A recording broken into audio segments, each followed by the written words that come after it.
Y'all, we're making hummus. Come on. Welcome to Highfalutin Low Carb, the weekly web series where we find and test the best low carb recipes this crazy internet has to offer. Today, we're tackling low carb hummus. Stay tuned. All right, guys, low carb hummus. Can it be done? Well, we're going to find out by testing two popular recipes. Now, as you know, most of us think of hummus as ground chickpeas, and as delicious as that is, it's not friendly for a keto or a low carb diet. So today we're testing two recipes, and the first of those is with, of course, cauliflower. Everybody calm down. We're going to just see how it works. And then the second option is with zucchini. So our first recipe is cauliflower hummus, paleo, low carb, and vegan. And this is by sweetashoney.co.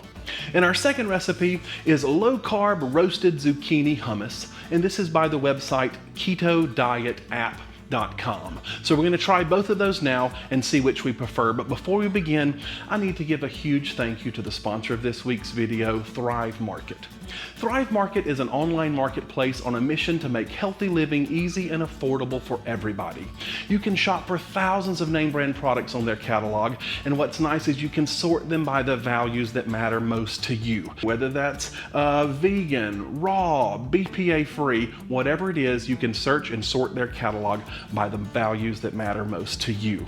Now, like a lot of big box discount stores, there is a membership fee to join Thrive Market, and what's nice is they have a give back program. So for every membership they sell, they also give one away to a family in need, a first responder, a teacher, a veteran, somebody that can really benefit from access to easy, healthy, affordable food and products. Now, they've got a couple of options for memberships. If you just want to try it, you're not sure if it's for you, they've got a 1 month option. I think it's $9.99 to try it. And then you can do what I do. You choose the year membership. And if you pay for the year in advance, it's like $5 a month. And I know that I'm going to save at least that much over the course of a month. In fact, most Thrive Market members save around $32 per order when they shop with Thrive. So easy to figure out. There's a lot of opportunity for savings there. If you use the link down here on the screen, it's thrivemarket.com/highfalutin low carb. If you use that link, you'll get 25% off your first order and a free gift. If you want to support me, go support them. Thrive Market, thank you for sponsoring this video. It's sponsorships like yours that keep channels like mine on the air, and for that, I am truly appreciative. All right, now let's go try some hummus. All right, guys, so let's get started on our first recipe. This is the cauliflower hummus, and this is by sweetashoney.co. All the links to all these recipes are going to be here on the screen below, in the video description below, and in the pinned comment below. Just easy to click on those and find ingredient amounts for all of these recipes. Now, as we said, this starts with cauliflower. She says that she prefers the steamed cauliflower option, which I've already done here. So this has been steamed and in just a very small amount of water. But she also said if you like roasted cauliflower flavor, to try it roasted, but I did it as the recipe called for and just used a steamed cauliflower. So this is going to go, it's already been cooling, so it's fairly cool. This is going to go into a food processor. And this is going to go pretty quickly, guys. This is fairly easy. Besides chickpeas, the most important ingredient in hummus is probably the tahini, which is a sesame seed paste. So just make sure you find something that is sugar-free. It's just roasted sesame seeds. So in this goes, make sure you get it all out of there, because this is where your flavor, the traditional, what we know of as hummus, most of that flavor comes from the tahini. All right, now we need a little bit of olive oil, and I'm just going to measure that out. 1, 3, and this is a little bit of salt. It looks like a lot, but this is just a very shallow dish, so there's really not a lot of salt there. Some crushed garlic cloves, whole cloves of raw garlic. So you better hope you like whoever you're going to be sharing this with, or both of you need to eat it because it's going to be garlicky. And then some lemon juice finally. So we just need a few tablespoons of lemon juice. And I am going to measure it because I don't want to get too much liquid. That is exactly the amount of lemon juice we need.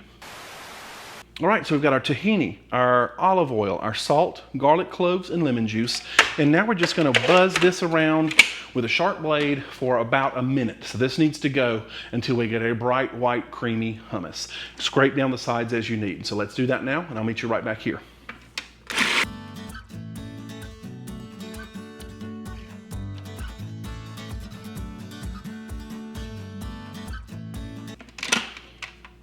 Okay.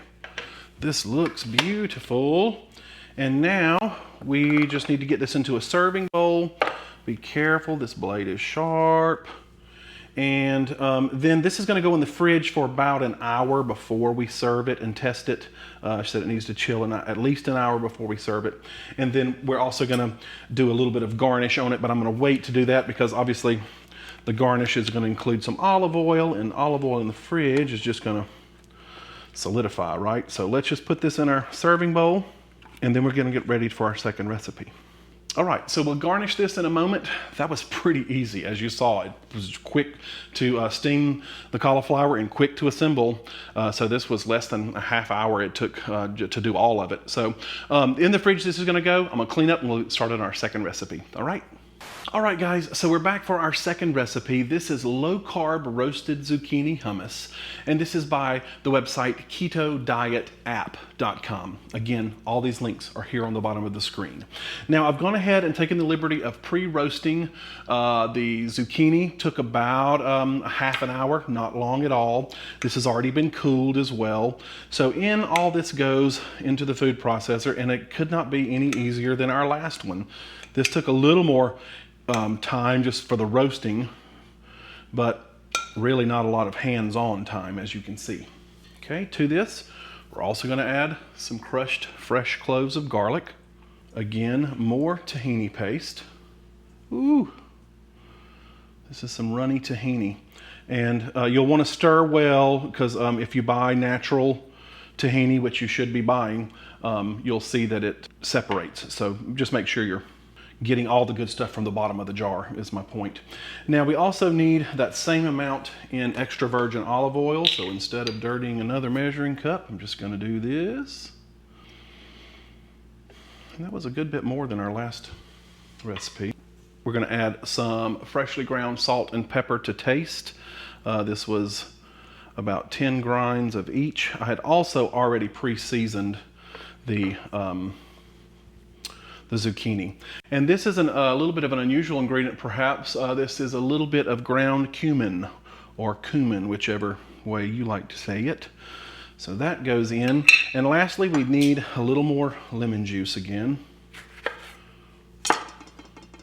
And I'm gonna measure that out because it's best when you're making dips and things like this that have to have a good consistency to try to follow the ingredients as exactly as possible. Just not say, juice of 1 lemon. Well, how big of a lemon? How juicy was it? Was it fibrous? Was it not?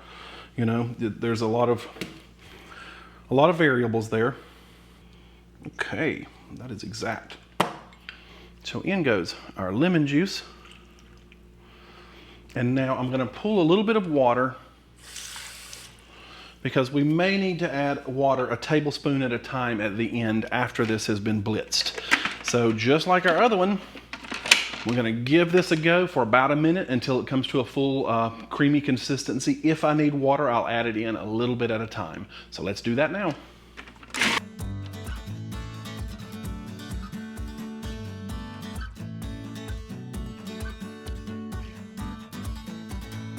I did not add any water. I did not need any water. I felt like this is a great consistency.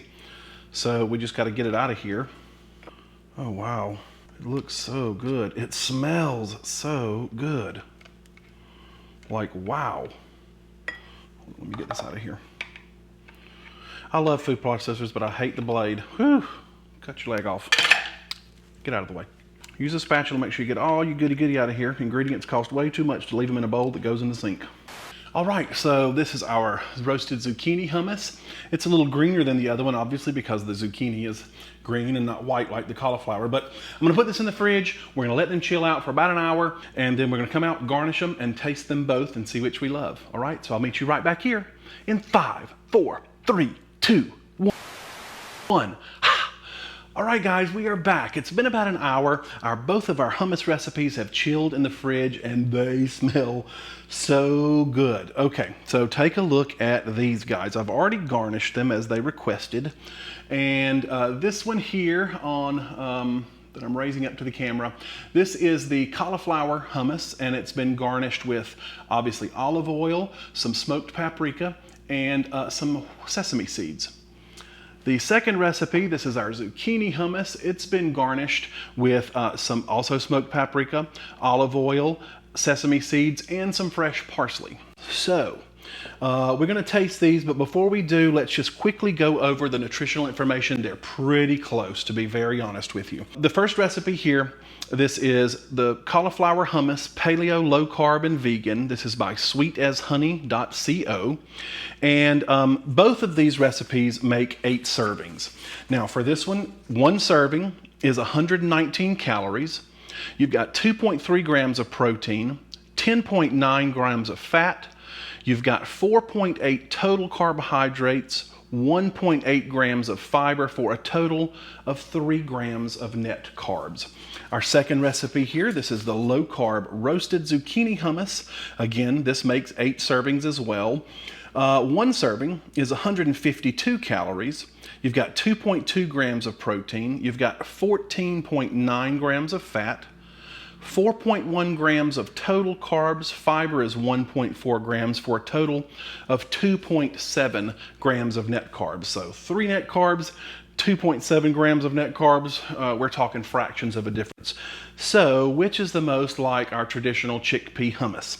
We're going to find out. Now I've just cut some cucumbers and some celery here. Just didn't want anything to interfere with the flavor of the hummus. I bet these would be great with some of the winning recipes from my cracker battle video. If you haven't seen that, I'll leave a link to it up here in the corner. But anyway, let's try this out. So I'm going to grab one of these. Let's get something I can easier dip with. And I'm just going to go in and double dip out of the bowl because it's just me here today. So let's see what this looks like. It's so pretty. And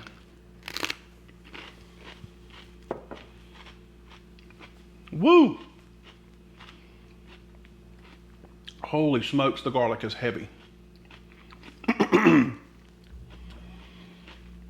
It's good. Oh, hold on.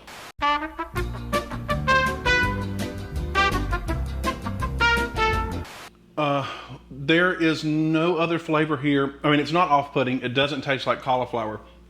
It tastes like way too much garlic to me personally, and I love garlic.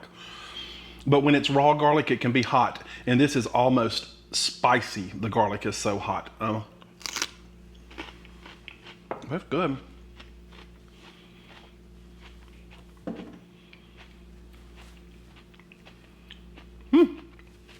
Yeah, that's good. Everybody in the house is going to have to eat it, though. Otherwise, you won't be able to stand to talk to one another. All right, so let's try our roasted zucchini. See if it is any different. It looks so good. I like the texture of this. The green is weird, but just because that's what we're not used to seeing in hummus.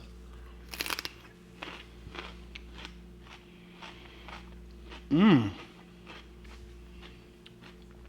Oh, wow. Y'all, that's great.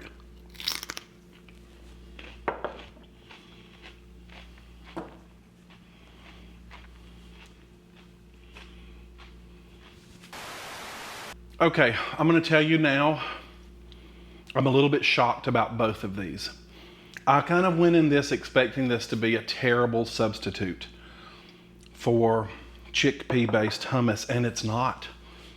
Those are both quite good, and I can see where spending some time in the fridge, they would be even better. As a personal note, the first recipe, I would cut the garlic down in half. It just was a little bit too much to me. And granted, I had some fairly larger garlic cloves. Roasted garlic would be superb. And in fact, this had a great amount, the perfect amount of garlic to me. But since you have to roast the zucchini, I would go ahead and throw the whole garlic in the pan with the zucchini for the half hour that it roasted and make it roasted garlic zucchini hummus. But both of these were very good. The texture of the cauliflower is a little better to me. the flavor of the zucchini one is better to me. If I were going to do this again, you know what I would do? You know, I always try to figure something out. I would make it half cauliflower, half zucchini. So 1 zucchini and about 1/4 of a head of cauliflower. Roast that with the garlic in the oven for a half an hour, and then make either one of the recipes with the tahini and the stuff, and just you'd get the texture of the cauliflower but the flavor of the zucchini. I think that would be a great way to try it. But I'm begging you, if you're a hummus fan, whether you eat it with crackers or as a spread on a sandwich with low carb bread or just by the spoon, I think you will be surprised if you try either one of these. So there you have it, folks. Low carb hummus. Can it be done? Yes, it can. Just be careful with the garlic. So thank you guys for watching. I say it all the time. These videos are a way for me to maintain my low carb way of eating. And looking in the end of that camera as often as I can helps keep me honest. So I appreciate that you guys have come along for the journey. If you're new here, I want to just say welcome. If you're not new here, welcome back. But either way, please make sure that you hit the subscribe button down here, and then make sure you click the bell button right beside it so you'll be notified just as soon as I release a new video. Also, if you like this video, please hit the thumbs up button. It really helps YouTube know to recommend this video to other people who like similar style videos, so it really helps me out. I also need to give another huge thank you to my partner, Thrive Market, for sponsoring this video. You guys know that I have been partnered with Thrive Market for a very long time now, and there's a reason for that. That's because I truly believe in their mission of what they're trying to do, the quality of their service, and I save money to boot. So guys, be sure to check out thrivemarket.com/highfalutin low carb. Sponsorships aren't why I do this, sponsorships are how I do this. So support me by going and supporting them at the link below. And lastly, I need to give a huge thank you for my Patreon members. If you'll see their names start to scroll up the screen here. If you don't know what Patreon is, think of it as the tip jar for the internet. It allows people like you who enjoy what people like me do here on YouTube, and you can give $1 or $2 a month just to sort of keep the train on the tracks, as it were. So these guys are truly my rock stars. Without them, none of this would be possible. So be sure to go to patreon.com/highfalutin low carb and check that out. All right, guys, I love you. I'll see you next week with another low carb video. Bye-bye.